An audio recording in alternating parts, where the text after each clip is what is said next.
Good morning, everyone. Thank you for attending this track. I'm Parth, and today we'll be exploring the journey of our bug bounty program since its inception in 2020, the milestones we have achieved, and challenges that we have faced and we have overcame. I'm sorry that I couldn't be there in person because of some unavoidable circumstances, but I'm happy to share these slides virtually. If you have any questions or if you want to talk to us, then feel free to ping me on Slack or drop me an email, or you can talk to Ken, who is there in person with you. I'm Parth, and I've been working. I had the privilege of working with the foundation for the past 2 years.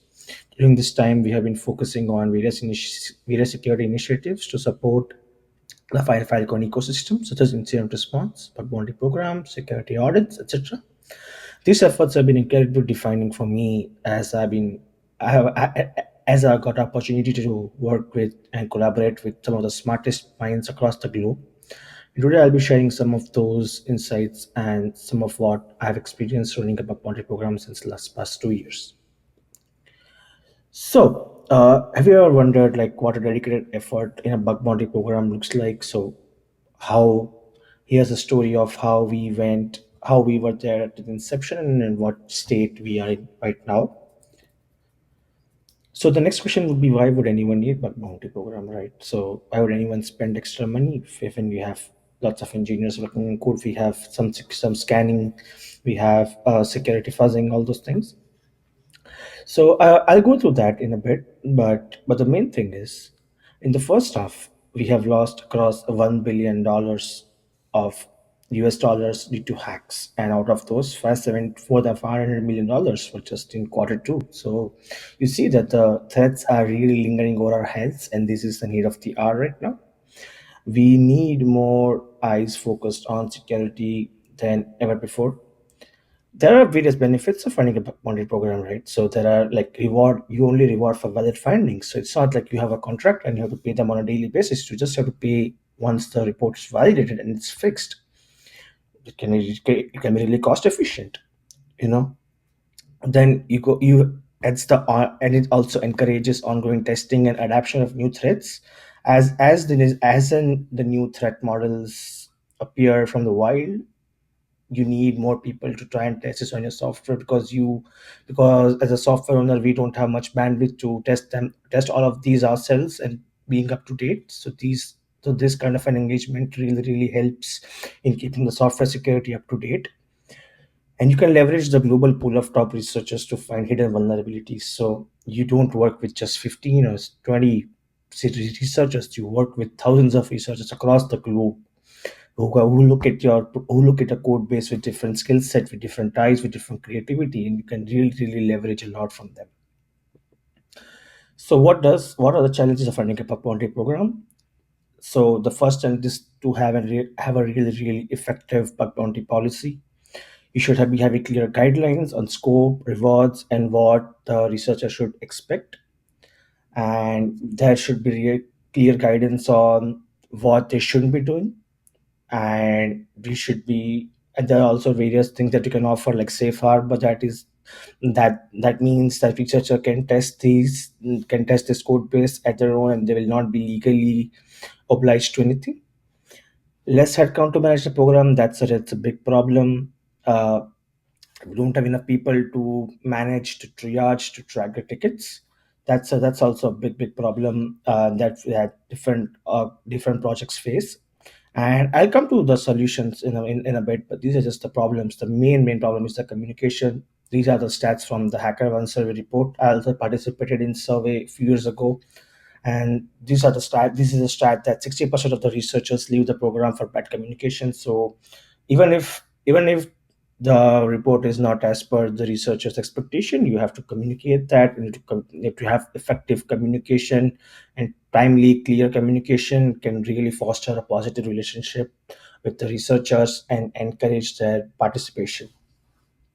The next thing is if coordination and communication with the external ecosystem. So that's all. That is really important thing, because you have to have a plan for how would you be disclosing and how would you publishing these vulnerabilities to the public, such that the security is not jeopardized for others as well.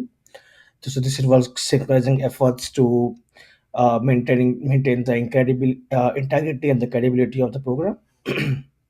Sorry. So there are some wins and some of the sneak peek into our journey.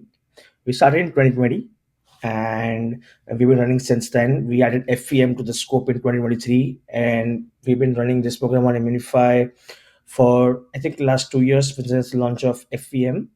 And before that, we also launched a small closed FEM bug bounty contest for handpicked researchers, and you can earn up to $150,000 for reporting a valid vulnerability.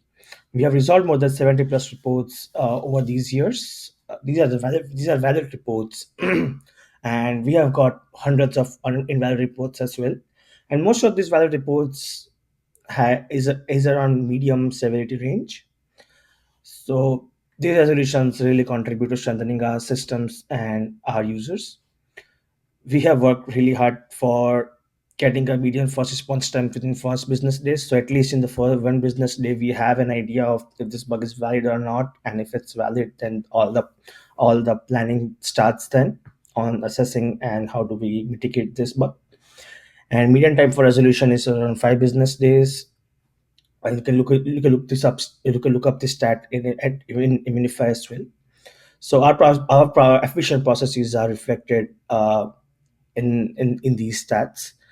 Uh, so we have worked really hard to achieve this. We have set of protocols, set of formulas, set of playbooks for facilitating this, and the teams and the community has really been helpful with us in terms of communication and remediating all these issues. So what's next for the Filecoin foundation for Falcon's bug bounty program is the most important thing is to support more projects dependencies in the ecosystem. And there's also a workshop that's going to be after a few hours just on this topic on how do we support the dependencies in the ecosystem. So that's our main focus right now, is to incorporate more projects into the bug bounty world, so they can also have that kind of exposure from the different researchers across the globe to engage with researchers with new incentives. So we are also planning some more incentive structure to engage with the researchers, so we can get the so we can best acknowledge their efforts, and we can also get some really good reports from them, because that is really effective to keep the researchers to surpass the expectation that researcher has, so they can contribute more to your program. The next is the resources for the security researchers or bug bounty hunters looking for bugs. So we also plan to launch a security. We also plan to launch like a security documentations for researchers. So it would include what kind of things they should focus on, what kind of things you should not focus on, or it's a known issues, or like a page which has all the information about the scope items, about different things that that about different things, how to set up a test net, how to set up different things for testing all these applications. That will really streamline the process of them going to read all these things, and they can just start contributing. If you want to read more, feel free to scan this QR code. The left side is the Filecoin ecosystem security page, which has all the information about our initiatives and what's coming next and how can you contact us. And then the right side is the Bug Monday program at Immunify. So you can scan this and you can read all to the scope. If you have any suggestions, if you have any questions, please, I would request you to contact me via Slack or email or talk to Ken. Uh, that's it from my end. Thank you guys for attending. Again, so sorry I couldn't be there. Hope you have a great day and a great event ahead. Cheers.